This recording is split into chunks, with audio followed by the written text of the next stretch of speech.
Member for Langford, Juan de Fuca. Thanks very much, Mr. Speaker. What a pleasure to be able to stand in this House and respond to the motion that's on the floor, and to follow the member for Surrey White Rock to talk about a period of time in history. This motion takes us back to a time when a government that sat on this side of the House tried to sell British Columbia.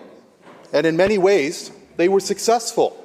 And so to have the member for Surrey White Rock, to have the member from Kelowna Mission try to paint a different picture, I recognize that they weren't there.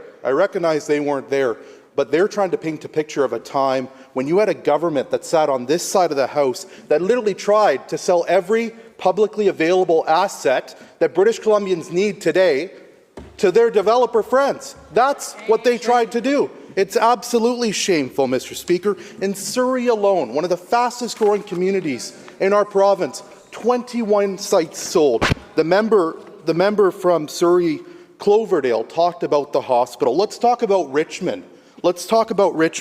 Where number 2 Road, 10388 number 2 Road in Richmond, a property that used to host Stevenson Secondary School, was sold to a developer named Polygon in 2013 for $41 million. Let's skip over the part of the fact that Polygon was a major donor to the BC Liberals, contributing $308,000 to the party since 2005. Let's skip over the fact that that property turned into Kingsley Estates, a luxury development with 133 units.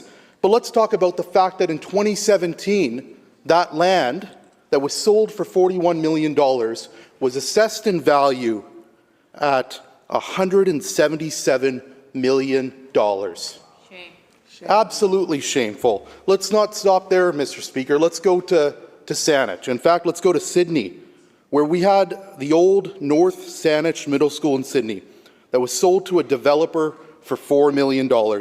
Today, that land is now worth more than 4 times what the site was sold for.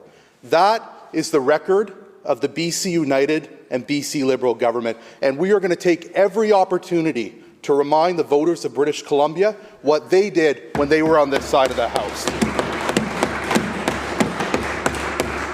They ripped off British Columbians. What did Vaughn Palmer say? Incompetence. Incompetence is the word to describe those members when they sat on this side of the House. In my school district, we have expanded the school district by 2,600 seats. We're opening new schools. We just announced last week a modular extension to our school, 400 seats. The Minister of Education is in Richmond, where she's making a pretty substantive announcement as well, especially after just talking about when they sold land to developers and ripped off British Columbians. But, Mr. Speaker, I know where the United stand. I know where the Leader of the Opposition stand. But what I'm really interested over the weeks ahead to know is where the Leader of the Conservative Party stands on these sort of issues. Because you know what?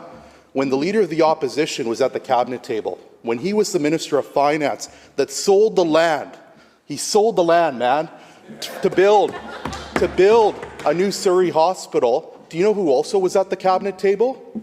The Leader of the Conservative Party. So it'll be very interesting to hear from the Conservative Party where they stand.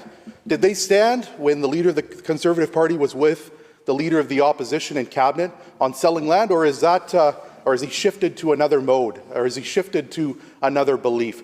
Mr. Speaker, the record of the BC Liberal and BC United Party is front and centre. We have a record in this government of investing in people, investing in new hospitals, investing in new school infrastructure, investing in the things that people need in communities like Langford, Juan de Fuca, where this fall we are going to be opening the largest expansion of affordable housing in Sauk's history. Mr. Speaker, that's the record of our government. We've done a lot. We've got a lot more to do. But over this next year, I'm going to be reminding every voter in Langford, Juan de Fuca, the record that the BC United had when they were on this side of the House. And you know what, Mr. Speaker? When I was out on the doorsteps during this past by-election, they remembered. They remembered the Leader of the Opposition and what he did on this side of the House. And what they said to him during that by-election was no way.